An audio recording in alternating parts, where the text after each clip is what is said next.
guys! Welcome to my YouTube channel. I am Vanessa P. Cayero from BSED Mathematics 101. So for today's video, we are going to listen the song Tatsulok by Bamboo and create an analysis of the song and relate it to my experiences and happenings in my barangay. So let's start! So now, I'm ready to listen the song entitled Tatsulok by Bamboo. Ano, tara na, pakinggan na natin ang katang ito.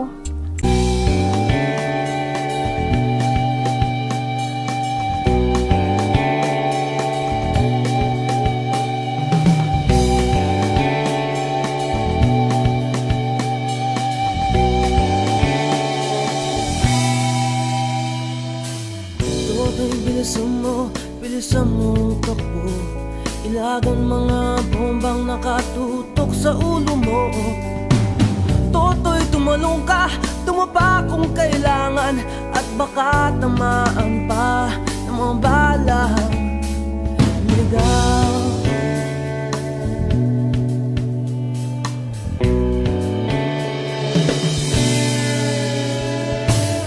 Toto'y makinig ka, huwag kang magpagabi. Baka pagkamalangkat humandusay dyan sa tabi. Toto'y alam mo ba kung ano ang punot dulo nang di matapos-tapos ng kaguluhan ito? Hindi pula't dilaw, tunay na magkalaban. Ang kulay at tatak ay di siyang dahilan. Hanggat marami ang lugmok sa kahirapan, at ang hustisya ay para lang sa mayaman.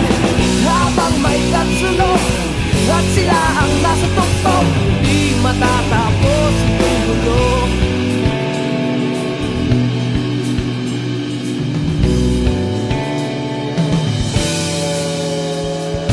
Inugas ang hininga ng kairaming mga tao, at ang dating munting bukid na yun sementeryo.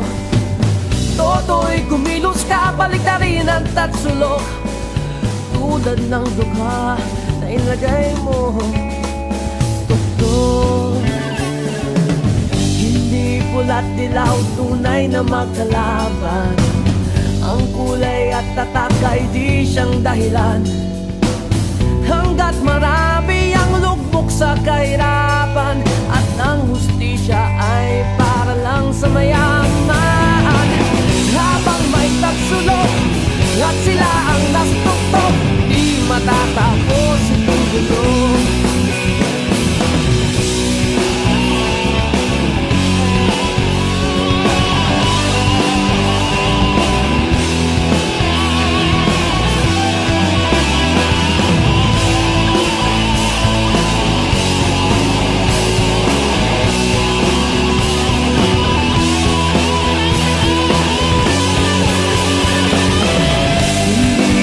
Dilaw, tunay na magkalaban. Ang kulay at tatak ay di siyang dahilan.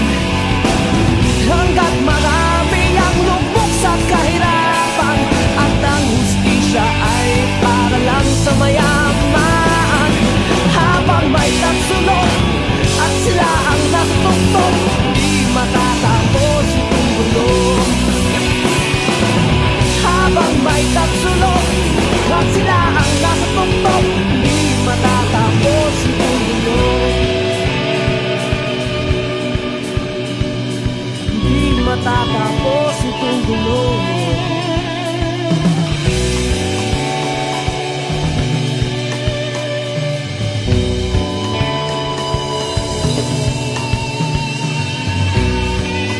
Now, I am done listening to the song Tatsulok by Bamboo. So what I will do now is to state my analysis of the song and relate it to my experiences and happenings in my barangay. But before anything else, let's have first the analysis of the song itself. The song begins with a warning. Toto'y bilisan mo ang takbo. Lagan ng mga bombang nakatutok sa ulo mo. Toto'y tumalon ka, tumapa kung kailangan, at baka tamaan ka ng mga bala sumigaw.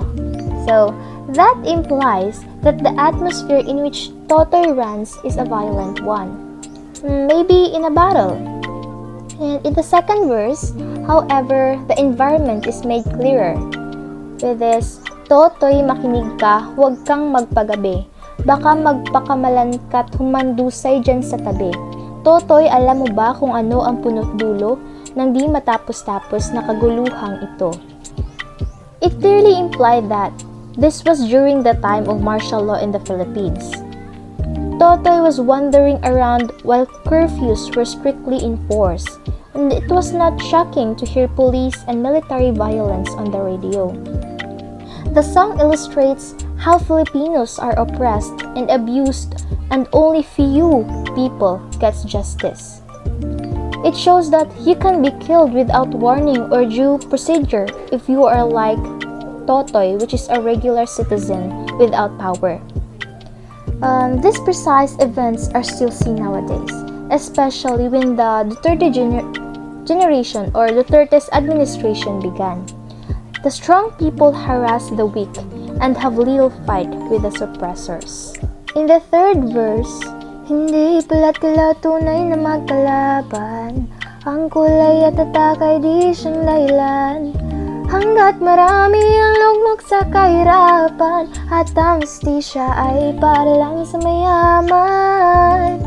It says there that the chaos is not caused by color, gender, or race, but by the iniquity in people's abilities and skills that allow classifications in society. It does not point fingers at any person. However, it refers to the persons who possess all the power and eventually fail to distribute it to the powerless, being able to only hold onto it for their own selfish purposes. At the end of the song, Bamboo said, habang may tatsulok at silang nasa tuktok, hindi matatapos itong gulo. It literally means that as long as the elites reign, the issues will remain until the status quo changes. In short, it is the Marxist view that states that freedom can only exist if capitalism is halted. As what they said in the song, this chaos is triggered by the triangular form of the culture, and it will not stop until we do anything about it ourselves. With that, the song Tatsulok emphasizes the social class in our society, wherein only a few belongs in the top. It is the social political pyramid. It's basically a revolutionary song against the triangular social system of the world, where individuals with higher social status are at the top of it, and the lower portion represents individual with a lower social status. The song reveals that few elites continue to live luxury, while the majority of the people still live in poverty. Most Filipinos can be associated to be included in the bottom part of the Tatsulok. Many are poor, few are in the middle class, and only a few rich people who are on top. Those who can afford and have the power controls the major political and social institutions of the country. Land and resources are controlled by the few, while our farmers are landless and laborers hardly survive with their small income. I can relate the song Tatsulok to my experience because I had once experienced this which we called discrimination. I was discriminated before by some of my elementary classmates for having only 5 pesos for my snack. I was shy to have some snacks before because of that. Unlike those of my classmates having 20 pesos, they can buy anything they want and did not experience some discrimination. I had also experienced being judged by how I look in elementary days, some of which is that my rich classmates look down on me for how I look like a poor little kid. Although as time goes by, I realized that the reason why they looked at me like that because I don't have enough confidence at that time. But now, I did build myself to fight for my right to be beautiful. Even though I'm not rich, I still can be on top, having a fair justice I deserve to have. In my barangay, I really can compare it to the song Tatsulok because as what I've observed, those people who are powerful or who are an official of the barangay has the power to be on top and order those who are having a low status. Another is that when getting some requirement papers from the barangay, they first accommodate those people who are near in their heart or who are high in class, unlike those people who takes time to go early as possible. Another is that the way the officials entertain those people more who are high in class than the low class. If that people is rich or something like has powers, the official in the barangay actively entertain and focus on how to deal with the problems of that person. But if the person is like not that rich or having a low status, some of the officials will not entertain and tell those people to go back another day because they were having a busy schedule. Although it happens like that, we people still need to fight for the rights we have. Let's push our rights and confidence to have a fair and justice society. So all in all, therefore, after listening to the entire song, I realized that the song's purpose is to let the Philippine government know how the people are responding to the rough treatment of the elites. This song is about unlawful rage and revulsion aiming to cause a revolt. And it's one of the songs that really reveals the suffering of the people. The song is raising their voices to raise the awareness about classicism being the reason for chaos. Specifically, how justice is only for the rich according to the lyrics. The song Tatsulok is indeed oppressive. It is the structure of social injustice that perpetuates economic poverty, political patronage, social discrimination, and the distortion of cultural values. The poor people who are blindfolded when it comes to justice could be awakened by this song. It could also be an inspiration to anyone to fight for their rights. If we just open our eyes, one would realize the true opponents of our country is not from other countries who are far more developed than ours, but it is ourselves. We are the reason why our country remains undeveloped due to classicism. It is like a disease slowly killing our society. This song would help us to come up with a realization that we have the power to turn the triangle around and give a fair justice we deserve.